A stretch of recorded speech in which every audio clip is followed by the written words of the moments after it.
لە کاتێکدا باران ڕەحمەتە و خوددا لە ئاسمانەوە دەیبارێنێت، بەڵام بەهۆی نەبوونی دڵسۆزی و کارامەیی لە بەڕێوەبردندا لە هەرێمی کوردستان کە بارانی ڕەحمەتیش دەبارێت، دەسەڵاتداران ناتوانن وەک پێویست بیقۆزنەوە و بیکەنە هۆکاری بەرەو پێشچوون و پەیداکردنی داهات و بتەوکردنی ژێرخانی ئابووری، بەڵکو زۆر جار دەژبێتە هۆی لافا و زیانی گیانی و مادی لێ دەکەوێتەوە.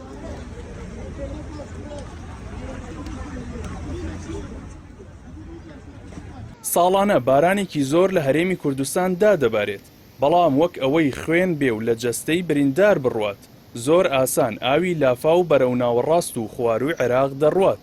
بەڕادەیەک ناوچەکانی دیکە لە هەرێم زیاتر سوود لە بارانی شاخەکانی کوردستان دەبینن.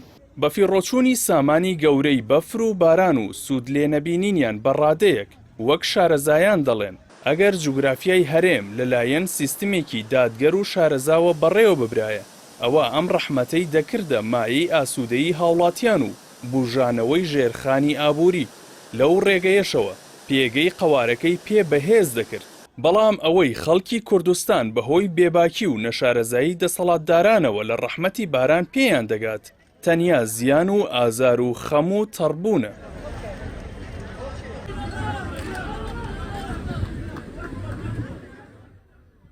بە پێی ئامارەکانی بەڕێوەبەرایەتی گشتی بەنداوەکان لە وەزارەتی کشتوکاڵی هەرێم، ئێستا جگە لە بەنداوە گەورەکانی وەک دووکان، دەربەندیخان و دوهۆک، 18 بەنداوی دیکەی بچووک و مامناوەندیش هەن، هەروەها 118 پۆندیش بۆ گلدانەوەی ئاو دروست کراون.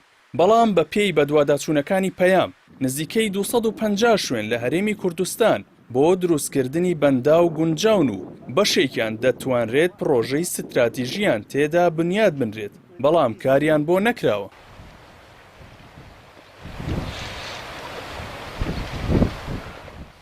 بەنداوی دووکان لە ساڵی 1959 وەک گەورەترین بەنداو لە هەرێمی کوردستان و یەکەمین بەنداو لەسەر ئاستی عێراق دروست کراوە و توانای گلدانەوەی 7 ملیار مەتر سێجا ئاوی هەیە. بەنداوی دەربەندیخانیش لە ساڵی 1961 دروست کراوە و توانای گلدانەوەی 3 ملیار مەتر سێجا ئاوی هەیە. ئەگەر وەک پێویست لە ناوچە جیاوازەکانی هەرێمی کوردستان بەندا و پۆند دروست بکرێن، ئەوە ژمارەی دانیشتوانی گوندەکان زیاد دەکات، سامانی ئاژەڵی دەوڵەمەند دەبێت، بەرهەمهێنانی کشتوکاڵی زیاد دەکات، گەشت و گوزار و ئاوەدانی گەشە دەکات، ژینگەی هەرێم دەبوژێتەوە، مەترسیەکانی وشکە ساڵی کەم دەبنەوە، سامانی ماسی گەشە دەکات، ئاوی ژێر زەوی دەبوژێتەوە، ڕێگە لە دروستبوونی لافاو دەگرێت.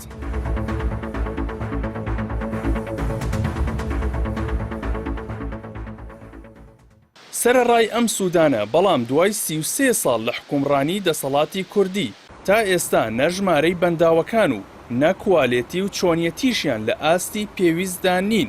بەو هۆیەوە ئاستی گەشت و گوزار، کشتوکاڵ، ژینگە، سامانی ئاژەڵ و ماسی و ئاوەدانی گوندەکانیش ڕۆژ لە دوای ڕۆژ لە پاشەکشەدایە و هەموو ساڵێکیش لە وەرزی داباریندا هاوڵاتیانی شار و شارۆچکەکان چاوەڕوانی هاتنی لافاون و خۆیان بۆ زیانی گیانی و مادی ئامادە دەکەن.